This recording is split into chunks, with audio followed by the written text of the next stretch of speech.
Welcome to Rishith institute. Regular current అఫైర్స్లో భాగంగా ఈరోజు కూడా మోస్ట్ ఇంపార్టెంట్ ఈవెంట్స్, ఇటీవల కాలంలో జరిగినటువంటి ఇంపార్టెంట్ ఈవెంట్స్ అన్నీ కూడా వన్ బై వన్ చూద్దాం.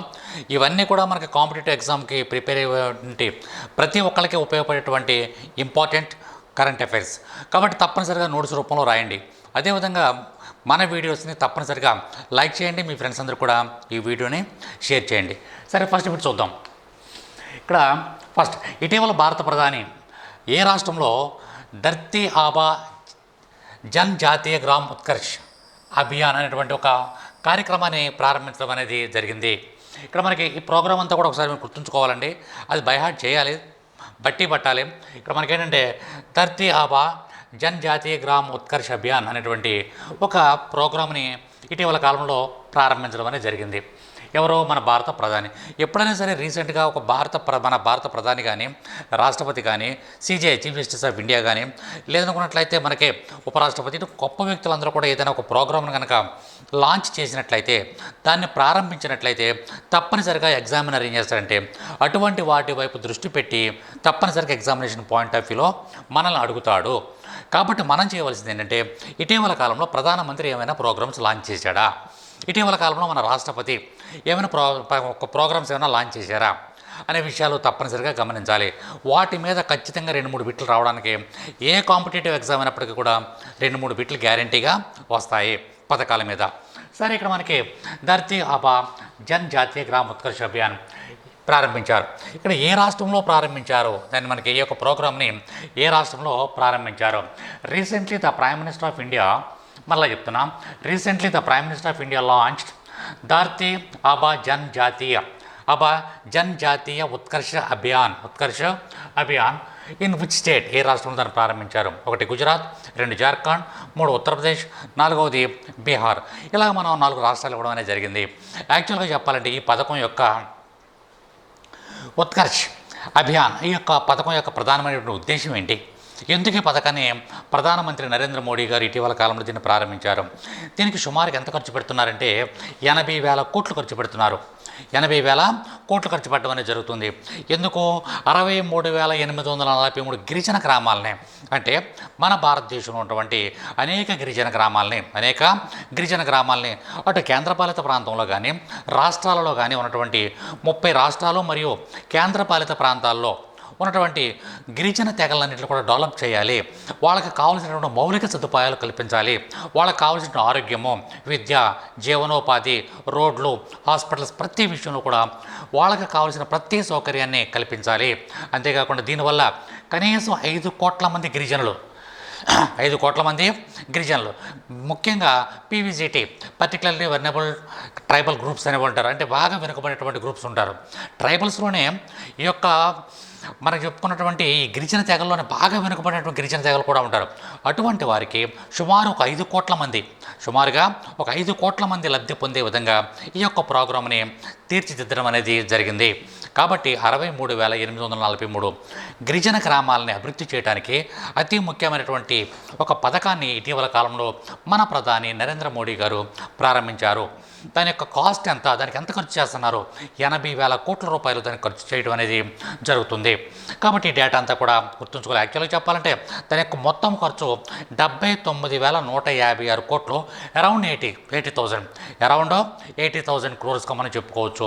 ఎన్ని గిరిజన గ్రామాలను బాగు చేస్తున్నారంటే 63,843 గిరిజన గ్రామాలని అన్ని రాష్ట్రాలు, దేశంలో ఉన్నటువంటి అన్ని రాష్ట్రాలు మరియు యూనియన్ టెరిటరీలో వీటిని అభివృద్ధి చేయడం అనేది జరుగుతుంది. కాబట్టి ఈ ప్రోగ్రాం ప్రత్యేకంగా ఎవరికి సంబంధించిందంటే భారతదేశంలో ఉన్నటువంటి గిరిజనుల అభివృద్ధికి, ఎస్టీ వారి యొక్క అభివృద్ధికి ప్రారంభించబడినటువంటి ఒక గొప్ప కార్యక్రమంగా దీన్ని మనం చెప్పుకోవచ్చు.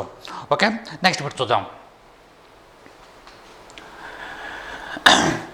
పంజాబ్ మరియు హర్యానాలో ఇక్కడ మనకి పొలంలో మండల సమస్యను పరిష్కరించడానికి పోసా 44కి బదులు ప్రత్యామ్నాయంగా ప్రభుత్వం ఏ రకాన్ని ప్రచారం చేస్తుంది. సరే, ఇక్కడ మనకి పంటల సమస్య అనవచ్చు, ఇంకోటి ఏదైనప్పటికీ కూడా రీసెంట్గా ఆల్రెడీ మనం అంతకుముందు గతంలో కూడా ఈ పోసా అనేది మనకి గతంలో కూడా ఒకసారి వచ్చింది, క్లాస్లో ఒకసారి మనం దాని గురించి బ్రీఫ్గా చెప్పుకోవడం అనేది జరిగింది. ఈ పోసా 44 దాని స్థానంలో ఒక కొత్త వరి వంగడాన్ని తీసుకురావడం జరిగింది. ఇంగ్లీష్లో చూద్దాం ఒకసారి. Which rice variety is being promoted by the government as a variable alternate to పోసా 44 to address the issue of a farm fires in Punjab and Haryana. ఇక్కడ మనకి పంజాబ్ మరియు హర్యానాలో ఇటీవల కాలంలో వచ్చినటువంటి కొన్ని కారణాల వల్ల ఒక పోసా 44 44 అనేటువంటి వరి విత్తనం బదులు వరి వంగడం బదులు కొత్త రకమైనటువంటి అధునూతనమైనటువంటి వరి వంగడాన్ని తీసుకొచ్చారు. దాని పేరు ఏమిటి? కాబట్టి ఇక్కడ మనకి రేపు ఎగ్జామినర్ ఏమడుగుతాడు అంటే పోసా అనేటువంటిది ఏంటిది అని అడుగుతాడు వాడు. పోసా 44 అంటే ఏంటి? గోధుమ, వరి, ప్రత్తి, జనుము, వేరుశనగ ఏదో సంథింగ్ ఏదో అడుగుతారు. ఎందుకంటే ఇటీవల కాలంలో వార్తల్లో ఎక్కువగా వస్తున్నటువంటి ఈ యొక్క అంశం ఏంటంటే పోసా 44. దానికి బదులుగా ఇటీవల కాలంలో మన కేంద్ర ప్రభుత్వం ఒక కొత్త రకమైనటువంటి వరి విత్తనాన్ని అభివృద్ధి చేసింది. దాని పేరు పోసా 2090. పోసా 2090 అటువంటి ఒక కొత్త వరి విత్తనాన్ని అభివృద్ధి చేయడం జరిగింది. దీని యొక్క ఇంపార్టెన్స్ ఏంటంటే అతి తక్కువ కాలంలోనే పంట చేతికి రావడం అనేది జరుగుతుంది. అంతేకాకుండా ఎక్కువ వాటర్ని తీసుకోదు. అంతేకాకుండా ఆ యొక్క రైస్లో అనేకమైనటువంటి మనకు కావాల్సినటువంటి మినరల్స్ కానీ పోషక పదార్థాలన్నీ కూడా ఎక్కువగా ఉండవనే జరుగుతుంది. మంచి పోషక పదార్థాలు ఉంటాయి, తక్కువ వాటర్ని తీసుకుంటుంది. అదేవిధంగా మనకి బయట ఉన్నటువంటి చీడపీడల్ని తట్టుకుంటుంది. తక్కువ కాలంలోనే పంట దిగుబడి రావడం అనేది జరుగుతుంది. ఇన్ని లాభాలు ఉన్నటువంటి ఒక కొత్త వరి వంగడం ఇప్పుడు వార్తల్లో ఉన్నటువంటి అంశం అది. ఒక కొత్త వరి వంగడం దాని పేరు పోసా 2090ని ఇటీవల కాలంలో కేంద్ర ప్రభుత్వం ప్రకటించడం అనేది జరిగింది. కాబట్టి ఇక్కడ మనకి బిట్ ఆన్సర్ ఏంటంటే option B is the right answer, పోసా 2090. నెక్స్ట్ ఇక్కడ మనకి ద్వైపాక్షిక రక్షణ సంబంధాలను బలోపేతం చేయడానికి మరియు ప్రపంచ భద్రతా సవాళ్లను చర్చించడానికి ఎన్ఎస్ఏ అజిత్ దోవల్ ఏ దేశాన్ని సందర్శించారు? Very very important. ఇక్కడ మనకి అజిత్ దోవల్ గురించి ఆయన గురించి తెలియని వారు ఎవరు ఉండరు భారతదేశంలో. ఒక ఎడ్యుకేటెడ్ పర్సన్, ఎస్పెషల్లీ కాంపిటేటివ్ ఎగ్జామ్లో ఉన్నటువంటి ప్రతి ఒక్కరూ తెలుసుకోవాల్సినటువంటి గొప్ప వ్యక్తి అంటే భారతదేశానికి దొరికినటువంటి ఒక ఆణిముత్యం ఎవరంటే అజిత్ దోవల్. ఎందుకంటే తన జీవితాన్ని అంతా కూడా మన భారతదేశం గురించే, మన దేశం యొక్క శ్రేయస్సు గురించే ధారపోసినటువంటి గొప్ప వ్యక్తి ఎవరు అంటే ఇక్కడ national security adviser, NSA national security adviser. ఇక్కడ మనకి భారత భద్రతా సలహాదారు, జాతీయ భద్రతా సలహాదారు. భారతదేశంలో మన రక్షణ రంగాన్ని ఏ విధంగా ఉంచాలి, ఎలా చేస్తే మన భారతదేశం సేఫ్గా ఉంటుంది అని 24/7 ప్రతి క్షణము మన భారతదేశం యొక్క క్షేమం గురించి ఆలోచించే వ్యక్తి ఎవరంటే అజిత్ దోవల్. అతను గతంలో కూడా మీరు చదివే ఉంటారు, అతని గురించి తెలిసే ఉంటుంది, అతని స్టోరీ అంతా కూడా తెలిసే ఉంటుంది. వాళ్ళ ఫాదర్ కూడా దేశం గురించి ఎంతో సేవ చేశారు. ఈయన కూడా మొదటి నుంచి కూడా ఈయన ఒక ఐపీఎస్ ఆఫీసర్ ఈయన అయినప్పటికీ కూడా ఈయన ఒక గూఢాచారిగా పాకిస్తాన్ వెళ్ళి పాకిస్తాన్లో ఒక మసీద్ దగ్గర అడుక్కోవడం, అలాగే అక్కడ రిక్షా తొక్కడం, అటువంటి పనులు ఎన్నో చేసి అక్కడ ఉన్నటువంటి పాకిస్తాన్ ఉన్నటువంటి ఆ డేటాను అంతా కూడా మన భారతదేశానికి అందించినటువంటి వ్యక్తి. తర్వాత పాకిస్తాన్కి తెలిసిపోయింది ఒక వ్యక్తి గూఢాచారికుడు తిరుగుతున్న విషయం తెలియగానే మరలా ఆయన మన ఇండియాకి రావడం అనేది జరిగింది. చాలా కాలం పాటు పాకిస్తాన్లో ఉండిపోయాడు ఆయన. పాకిస్తాన్ ప్రతి చిన్న విషయాన్ని కూడా మన భారతదేశానికి అందించినటువంటి గొప్ప వ్యక్తి, దేశ భావం కలిగినటువంటి, దేశం మీద దేశభక్తి కలిగినటువంటి గొప్ప వ్యక్తి ఎవరంటే మన NSA Ajit Doval, national security advisor.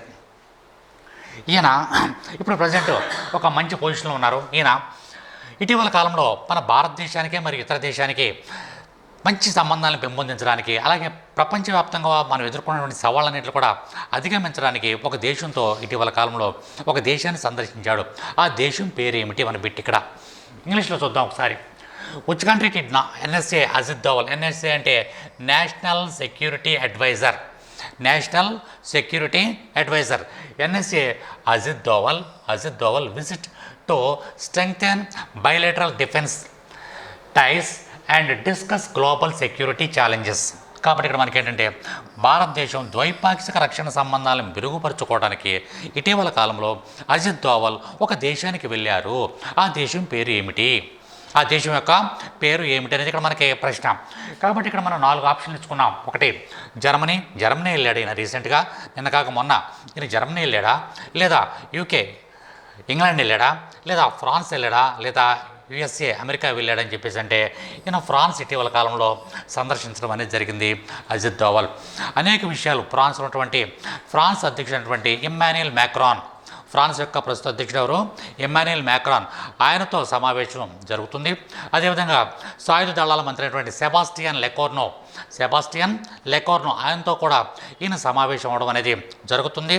అంతేకాకుండా రాబోయే రోజుల్లో భారతదేశానికి ఫ్రాన్స్కి మంచి సత్సంబంధాలు, మంచి ద్వైపాక్షిక సంబంధాలు కలగాలనే ఉద్దేశంతో, అదేవిధంగా జలాంతర్గాములు, స్కార్పియన్ జలాంతర్గాములు ఫ్రాన్స్ తయారు చేస్తే ఆ జలాంతర్గాములు మనం తీసుకోవడానికి కానీ, అలాగే రక్షణ రంగానికి సంబంధించిన అనేక ప్రాజెక్టుల మీద డిస్కస్ చేయడానికి, అనేక విషయాలు డిస్కస్ చేయడానికి ఈయన ఫ్రాన్స్ వెళ్ళడం అనేది జరిగింది. కాబట్టి మనకి examination point of view bit ఏంటంటే, ఇటీవల కాలంలో మన నేషనల్ సెక్యూరిటీ అడ్వైజర్ అయినటువంటి అజిత్ దోవల్ ఏ దేశాన్ని సందర్శించారు, ఫ్రాన్స్ దేశాన్ని సందర్శించారు.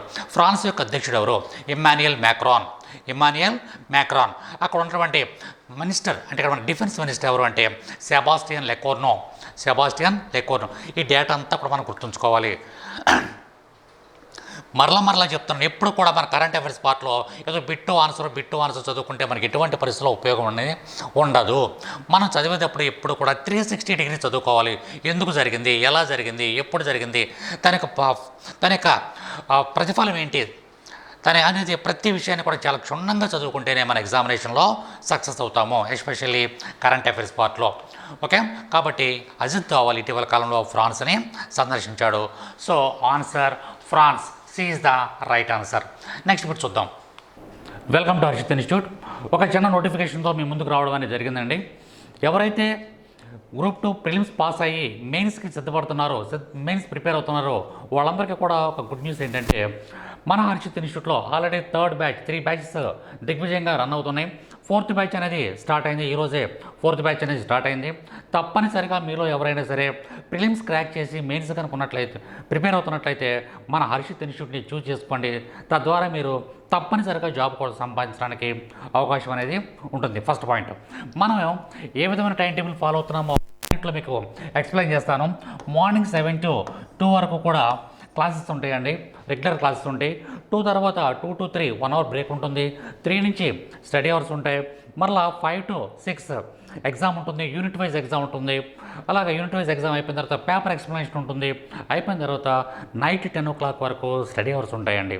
ఇటువంటి సిస్టమేటిక్ టైం టేబుల్ని ఆంధ్రప్రదేశ్లో ఉన్నటువంటి ఏ ఇన్స్టిట్యూట్ కూడా ఫాలో అవ్వట్లేదేమో అనిపిస్తుంది. కాబట్టి తప్పనిసరిగా మన ఇన్స్టిట్యూట్ని మీరు చూస్ చేసుకోండి. నెక్స్ట్ ఇక మనకి సిలబస్ విషయంగా వచ్చేటప్పటికి మీరు చేయవలసిన ప్రధానమైనటువంటి అంశం ఏంటంటే, ఒక ఏపీఎస్టీని పక్కన పెట్టి మిగిలినటువంటి వాటిలో ఏపీఎస్టీ చదవండి. దానికి కరెంట్ యాడ్ చేయవలసినటువంటి అవసరం ఉండదు. కానీ అదేవిధంగా మనకు పాలిటీ కానీ, AP economy, Indian economy, science and technology, వీటికి తప్పనిసరిగా కరెంటు యాడ్ చేయడానికి, that means current polity, current economy, current science and technology, వీటిని గత 1 సంవత్సరం నుంచి జరుగుతున్న అంశాలన్నింటినీ కూడా క్రోడీకరించి చదివినట్లయితేనే మనం సక్సెస్ అవుతాము. ఈ విషయాలన్నీ కూడా మన స్టాఫ్, మనకున్నటువంటి ఫ్యాకల్టీ అందరూ కూడా అద్భుతంగా ఎక్స్ప్లెయిన్ చేయడం జరుగుతుంది.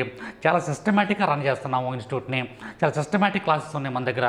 కాబట్టి మీరు ఈ 4th బ్యాచ్లో ఎవరైతే జాయిన్ అవ్వాలనుకుంటున్నారో తప్పనిసరిగా మన హర్షిత్ ఇన్స్టిట్యూట్ని చూస్ చేసుకోండి. Thank you very much. All the best. Sandeep Pradhan స్థానంలో sports authority of India SAI అంటాం. మనం ఏమంటామంటే సాయ్ అంటే స్పోర్ట్స్ అథారిటీ ఆఫ్ ఇండియా. చాలా ఇంపార్టెంట్ ఇది. స్పోర్ట్స్ అథారిటీ ఆఫ్ ఇండియా అనేది భారతదేశంలో మన క్రీడలకు సంబంధించినటువంటి అత్యున్నతమైనటువంటి organisation, the most powerful organisation in India regarding the sports సంబంధించి అత్యున్నతమైనటువంటి ఒక సంస్థ ఏదంటే స్పోర్ట్స్ అథారిటీ ఆఫ్ ఇండియా. దాన్నే మనం ఏమంటామంటే సాయ్ అంటాం. సరే, ఇప్పుడు మనకి సాయికి ఇప్పటివరకు ఎవరున్నారంటే సందీప్ ప్రధాన్ హెడ్గా ఉన్నారు. సందీప్ ప్రధాన్ స్థానంలో స్పోర్ట్స్ అథారిటీ ఆఫ్ ఇండియాకి కొత్త డైరెక్టర్ జనరల్గా హూ కొత్తగా వచ్చినటువంటి అధికారుల మీద కూడా బిట్లు అడుగుతున్నాడు. మనకి కంపల్సరీ 1 or 2 బిట్స్ వాటి మీద కూడా అడుగుతాడు మీరు ఏ ఎగ్జామ్ రాసినప్పటికీ కూడా. కాబట్టి ఇటీవల కాలంలో స్పోర్ట్స్ అథారిటీ ఆఫ్ ఇండియా కొత్త డైరెక్టర్ జనరల్గా ఎన్నిక కాబడినటువంటి, రీప్లేస్ చేయబడినటువంటి వ్యక్తి ఎవరు, అపాయింట్ చేయబడినటువంటి వ్యక్తి ఎవరు అని ఇక్కడ మనకి bit. Who has been appointed, ఒకసారి ఇంగ్లీష్లో కూడా చూడండమ్మా. Who has been appointed as the new director general of the sports authority of India. SAI replacing Sandeep Pradhan ఇప్పటి వరకు మొన్నటి వరకు సందీప్ ప్రధాన్ ఉన్నాడు. ఈ సందీప్ ప్రధాన్ ప్లేస్లో డైరెక్టర్ జనరల్గా సాయి డైరెక్టర్ జనరల్గా వచ్చినటువంటి కొత్త వ్యక్తి ఎవరు? 4 ఆప్షన్లు ఇచ్చుకున్నాం మనం. Number 1 Rajesh Kumar, number 2 Sujatha Chaturvedi, number 3 Sandeep Mehta, number 4 Rakesh Sharma. వీళ్ళలో మనకి the right answer is Sujatha Chaturvedi. ఈమె సుజాత అనేటువంటి ఈమెకి ఈ యొక్క పదవిని అప్పచెప్పడం అనేది, మహిళకి ఈ పదవిని అప్పచెప్పారు సుజాత చతుర్వేది. ఇప్పుడు ఇప్పుడు ప్రస్తుతం ఈమె అక్టోబర్ 1వ తారీఖున దాని పదవిని చేపట్టడం అనేది జరిగింది. అనేక క్రీడా మంత్రిత్వ శాఖలోనే కాకుండా క్రీడల అంశాలకు సంబంధించి పరిపూర్ణమైనటువంటి నాలెడ్జ్ కలిగినటువంటి ఒక గొప్ప వ్యక్తి ఎవరంటే సుజాత చతుర్వేది. స్పోర్ట్స్ సంబంధించి భారతదేశంలో ఉన్నటువంటి స్పోర్ట్స్ రంగానికి సంబంధించినటువంటి పూర్తి స్థాయి పరిజ్ఞానం కలిగినటువంటి గొప్ప వ్యక్తి సుజాత చతుర్వేది.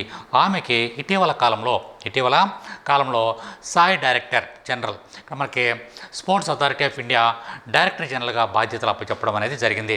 గతంలో ఎవరు చేశారు అంటే సందీప్ ప్రధాన్. ఆ పేరు కూడా గుర్తుంచుకోవాలి, Sandeep Pradhan. Okay, next bit చూద్దాం. ఇటీవల క్షిపణి దాడులకు ప్రతిస్పందనగా ఏ దేశం ఇజ్రాయెల్పై అణిచివేత దాడులను చేసి బెదిరిస్తుంది అని బెదిరించడం అంటే రెండు హోరాహోరీగా కొట్టుకుంటున్నాయండి. మీరు న్యూస్ పేపర్ చూసినట్లయితే ఫస్ట్ పేపర్ కనుక ఓపెన్ చేసినట్లయితే న్యూస్ కనపడుతూ ఉంటుంది మనకి. ఇక్కడ మనకి ఎందుకంటే మొత్తం ప్రపంచవ్యాప్తంగా ప్రపంచం ఎప్పుడు కూడా ఎదురు చూసేటటువంటి అంశం ఏంటంటే గాజా స్ట్రిప్ గురించి చూస్తూ ఉంటాం, పాలస్తీనా గురించి, ఇజ్రాయెల్ గురించి. ఎప్పుడు అక్కడ యుద్ధం జరుగుతూనే ఉంటుంది. మొన్నటి వరకు కూడా మనకి హాట్ కేకుల్లాగా ఏంటంటే ఈ యొక్క రష్యా మరియు ఉక్రెయిన్ ఈ యొక్క యుద్ధం, రష్యా యుక్రెయిన్ని ఆక్రమించుకోవడం, ఆ యొక్క యుద్ధం అన్నీ కూడా సుమారుగా 2 సంవత్సరాల నుంచి ఆ యుద్ధం జరుగుతూనే ఉంది. ఈ 2 సంవత్సరాలు కాదు, 2 దశాబ్దాల నుంచి కూడా ఈ యొక్క ఇజ్రాయెల్కు చుట్టుపక్కల ఉన్నటువంటి పాలస్తీనా మరియు గాజా స్ట్రిప్ వీటి మీద ఎప్పుడు కూడా యుద్ధం జరుగుతూనే ఉంటుంది. సరే, ఇక్కడ మనకి ఏంటంటే మనకి ఇటీవల కాలంలో జెరూసలేం, ఇక్కడ మనకి అటు ముస్లిమ్స్కి మరియు క్రైస్తవులకు, మరి ముఖ్యంగా క్రైస్తవులకి పవిత్ర స్థలమైనటువంటి జెరూసలేం, అదేవిధంగా టెల్ అవివ్ ఈ యొక్క ప్రాంతాలలో ఇటీవల కాలంలో విపరీతమైనటువంటి మిసైల్స్, క్షిపణి దాడులను చేసినటువంటి దేశం ఏది అనేది ప్రశ్న. ఇక్కడ మనకి చూసినట్లయితే which country has threatened crushing attacks against the Israel in response to recent missile strikes. ఇక్కడ రీసెంట్గా మిసైల్ స్ట్రైక్ చేసినటువంటి దేశం ఏది? Number 1 Syria, number 2 Lebanon, number 3 Palestine, number 4 Iran is the right answer. మీరు పేపర్లో చూసే ఉంటారు. ఇరాన్ ఇప్పుడు ఇజ్రాయెల్ మీద విరుచుకుపడుతుంది, అనేకమైనటువంటి ప్రతీకార దాడుల్ని చేస్తుంది, అనేకమైనటువంటి క్షిపణులు చేస్తుంది. ఏ ప్రాంతంలో అంటే ఇక్కడ మనకి ఇజ్రాయెల్ జాగ్రత్తగా కాపాడుకునేటువంటి జెరూసలేం ప్రాంతం మీద అనేక క్షిపణి దాడుల్ని చేస్తుంది. అలాగే ఇజ్రాయెల్ యొక్క క్యాపిటల్ టెల్ అవివ్ మీద కూడా అనేకమైన దాడుల్ని చేయడం అనేది జరుగుతుంది. యాక్చువల్గా చెప్పాలంటే ఇటీవల కాలంలో ఇరాన్కు సంబంధించినటువంటి హిజ్బుల్లా నాయకుడు హసన్ నస్రల్లా ఆయన కానీ, హమాస్ నాయకుడు ఇస్మాయిల్ అనేక యొక్క హత్యలు చేయడం కానీ కొన్ని అనేక సంఘటనలు ఇజ్రాయెల్ చేసింది. దానికి ప్రతీకారంగా ఇరాన్ క్షిపణి దాడులకు దిగడం అనేది జరుగుతుంది. కాబట్టి ఇప్పుడు మన ఇక్కడ డిస్కస్ చేసుకున్నటువంటి ఈ అంశాలన్నీ కూడా మనకి ఎగ్జామినేషన్ పాయింట్ ఆఫ్ వ్యూలో ఇంపార్టెంట్. అదేవిధంగా ఇజ్రాయెల్ యొక్క వివాదం గురించి తప్పనిసరిగా చూడండి, ఖచ్చితంగా ఒక బిట్టు పడుతుంది మనకి. ఇజ్రాయెల్ వివాదం, ఇజ్రాయెల్, పాలస్తీనా, ఇరాను, ఆ యొక్క వివాదాల గురించి పూర్తి స్థాయిలో చదవండి. కంపల్సరీ 1 or 2 బిట్స్ అనేవి ఏ కాంపిటేటివ్ ఎగ్జామ్లు అయినప్పటికీ కూడా తప్పనిసరిగా వస్తాయి. సరే, ఇక్కడ వరకు మనకి ఈరోజు మనం మోస్ట్ ఇంపార్టెంట్ ఈవెంట్స్గా మనం చెప్పుకోవచ్చు. ఎగ్జామినేషన్ పాయింట్ ఆఫ్ వ్యూలో మోస్ట్ ఇంపార్టెంట్ బిట్స్గా మనం చెప్పుకోవచ్చు. మనం ఎక్స్ప్లెయిన్ చేసుకున్నట్టు మనం డిస్కస్ చేసుకున్నటువంటి బిట్స్ అన్నీ కూడా ప్రతి బిట్టు కూడా ఎగ్జామినేషన్ పాయింట్ ఆఫ్ వ్యూలో చాలా చాలా ఇంపార్టెంట్. ప్రతిరోజు కూడా నోట్స్ రూపంలో రాస్తూ ఉండండి. సరే, ఇక్కడ మనకి క్వశ్చన్ ఆఫ్ ద డే. ఈరోజు మీకు ఒక క్వశ్చన్ ఇవ్వడం అనేది జరుగుతుంది. ఆ క్వశ్చన్కి ఆన్సర్ ఏంటనేది మీరు ట్రై చేయండి. 8వ జాయింట్ మిలిటరీ ఎక్సర్సైజ్ కాజింట్ 2024 భారత్లో ఏ దేశంతో పాల్గొంటుంది? ఇక్కడ మనకి కజిన్ అనేటువంటి ఒక మిలిటరీ ఎక్సర్సైజ్ జరుగుతుంది. అది ఏ దేశంతో? మన భారతదేశం మరియు వేరొక దేశం. భారతదేశము మరియు వేరొక దేశంతో ఈ యొక్క విన్యాసం యాక్చువల్గా ఇది ఎక్కడ జరుగుతుందంటే ఇది 8th ఎడిషను 8వ ఎడిషను 2024 8వ ఎడిషను ఉత్తరాఖండ్లో జరుగుతుంది. అదేవిధంగా భారత్కి చెందినటువంటి మనకి 120 మంది సిబ్బంది 120 మంది ఇక్కడ మనకి కుమార్ రెజిమెంట్ అని చెప్పేసి ఉన్న దానికి సంబంధించి 120 మంది సిబ్బంది, అలాగే వేరొక దేశం నుంచి అనేక మంది సైనికులు రావడం అనేది జరుగుతుంది. మన సైనికులు వాళ్ళ సైనికులు వాళ్ళకి ఉన్నటువంటి ఈ సైనిక పరమైనటువంటి వ్యవహారాలను కూడా ఇచ్చిపుచ్చుకోవడం అనేది జరుగుతూ ఉంటుంది. సరే, ఏది ఏమైనప్పుడు కూడా ఇటీవల కాలంలో మిలిటరీ ఎక్సర్సైజ్ ఉత్తరాఖండ్లో మిలిటరీ ఎక్సర్సైజ్ మన భారతదేశము మరియు ఏ దేశంతో కలిసి చేస్తున్నారు అనేది ఇక్కడ మనకి బిట్ అనమాట. తప్పనిసరిగా మీరు ఈ యొక్క క్వశ్చన్ ఆఫ్ ద డేకి ఆన్సర్ చేయడానికి ప్రయత్నం చేయండి. అదేవిధంగా మీకు ఎగ్జామ్స్ అనేవి చాలా దగ్గరగా ఉన్నాయండి. ఇక్కడ మనం ఆల్రెడీ డే బై డే దగ్గరకు వస్తూనే ప్రతి ఎగ్జామ్కి కూడా ప్రిపేర్ అవుతాం. అలాగా మనకి ఎన్టీపీసీ ఆర్ఆర్బీ ఎన్టీపీసీ ఎగ్జామ్స్ త్వరలోనే నిర్వహించడం జరుగుతూ ఉంటుంది. దాంట్లో CBT 1 CBT 2 ఎగ్జామ్స్ ఉంటాయి. At the same time group 2కి సంబంధించినటువంటి నోటిఫికేషన్ కూడా, అంటే గ్రూప్ 2 మెయిన్స్ సంబంధించినటువంటి డేట్ కూడా అతి త్వరలోనే రాబోతుంది. 100% డేట్ వస్తుంది. అదేవిధంగా ఎగ్జామినేషన్కి సంబంధించినటువంటి మెయిన్స్ డేట్ ఇవ్వడం అనేది జరుగుతూ ఉంటుంది. ఇంకా మనకి ఏపీపీఎస్సీ దగ్గర సుమారుగా అన్ని కేటగిరీకి సంబంధించిన 19 రకాలైనటువంటి నోటిఫికేషన్ కూడా ఉన్నాయి. 1 by 1 రావడానికి అవకాశం ఉంది. అలాగే కానిస్టేబుల్స్ సంబంధించినటువంటి మనకి ఫిజికల్ ఫిట్నెస్ టెస్ట్ ఒకటి జరుగుతుంది. అయిపోయిన వెంటనే మెయిన్స్ ఎగ్జామ్ కూడా జరుగుతుంది. కాబట్టి రాబోయే రోజులన్నీ కూడా తప్పనిసరిగా ఎగ్జామినేషన్కి సంబంధించినటువంటి ఒక మంచి కాలంగానే మనం చెప్పుకోవచ్చు. Okay, thank you very much. All the best. మా ఎంకరేజ్మెంట్ కోసం మన హర్షిత్ ఇన్స్టిట్యూట్ యూట్యూబ్ ఛానల్ని సబ్స్క్రైబ్ చేసుకోండి, లైక్ చేయండి, అలానే షేర్ చేయండి.